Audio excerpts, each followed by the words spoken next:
Hello everyone, and welcome back to our channel, your home for all things South African politics, scandal, and the occasional surprise chair-throwing in high-level meetings.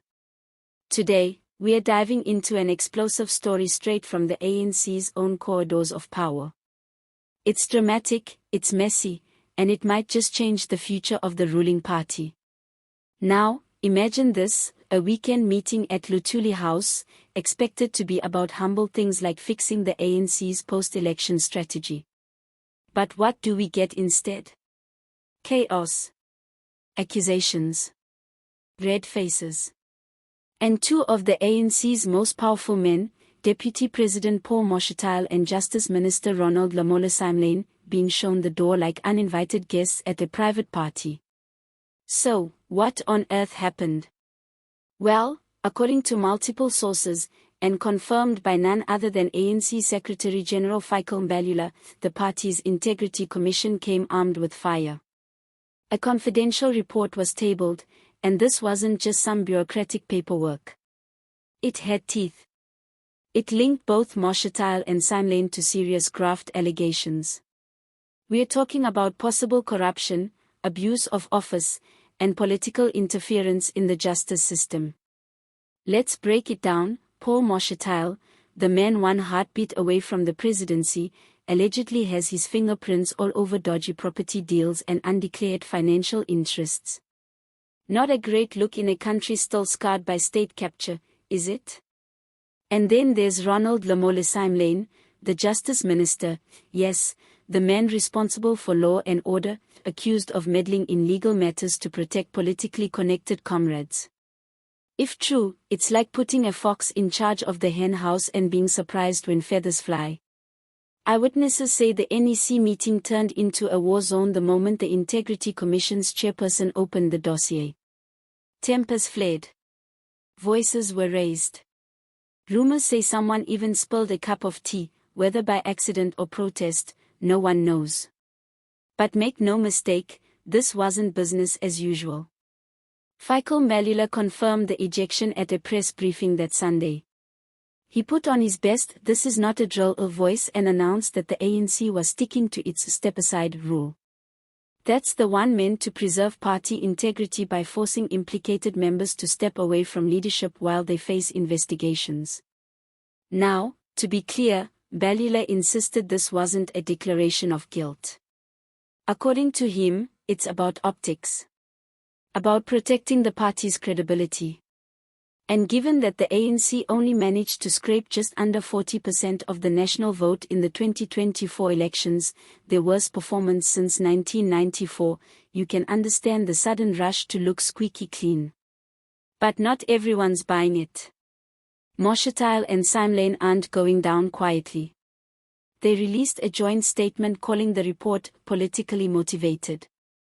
In their words, this is all part of a bigger scheme, a smear campaign to neutralize them at a crucial time.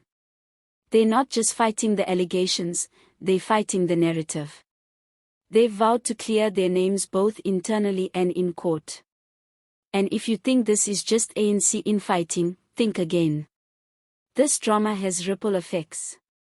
Political analysts are calling it a watershed moment. The Integrity Commission, long criticized as a toothless watchdog, is suddenly showing its bite.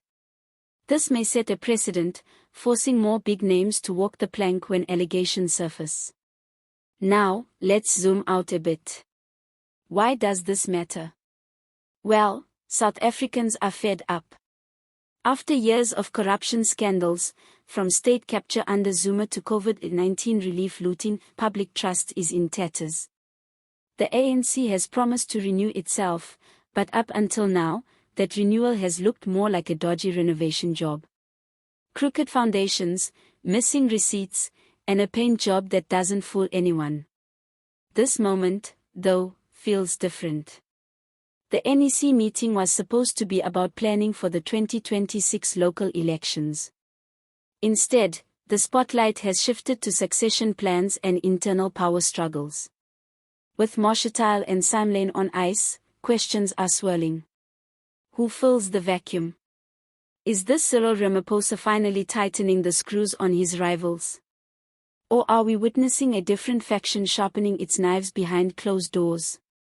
Remember, Mashatile was once seen as Ramaphosa's biggest internal threat. A man with presidential ambitions, powerful backers, and a reputation for playing political chess while others were still figuring out how the board works. Taking him out, even temporarily, is no small thing. Then there's Simelane, often described as a Ramaphosa loyalist. So, if this really is a political purge, it's coming from more than one direction. That's what makes this story so juicy.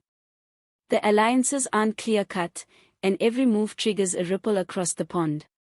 Now here's a twist: some insiders claim the Integrity Commission has even more files lined up. That this meeting was just the beginning of a broader clampdown. If true, we could see more NEC members sidelined in the coming weeks. If the ANC really wants to walk the talk on corruption, it can stop with just two. Of course, we've heard this song before. The New Dawn, the Renewal Project, the Anti-Corruption Drive, it's all very familiar. But voters aren't interested in slogans anymore. They want action.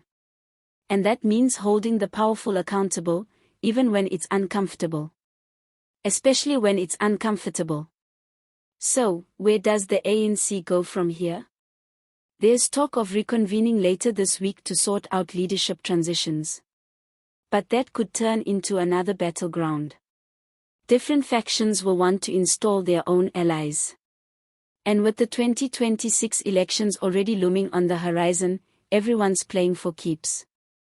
Meanwhile, opposition parties are licking their lips. For them, this is Christmas in August. The DA, EFF, MK Party, they've all hammered the ANC on corruption. These latest developments are just more fuel for their fire. And trust me, they'll be using it in every campaign ad between now and the next ballot. So, what should you take from all of this? Well, this story isn't just about two men being shown the door. It's about whether the ANC can survive its own contradictions. Can it clean house without tearing itself apart? Can it hold on to power while shedding the very people who've helped it wield that power? It's going to be a bumpy ride. So, stay tuned, because if this weekend was any indication, we're in for a political soap opera with enough plot twists to rival Generations, The Legacy. Thanks for watching, everyone. If you found this breakdown informative, give us a like, smash that subscribe button, and let us know in the comments what you think. Is this the ANC turning a corner, or just another round of political theater? Until then, take care, stay informed, and as always, see you next time.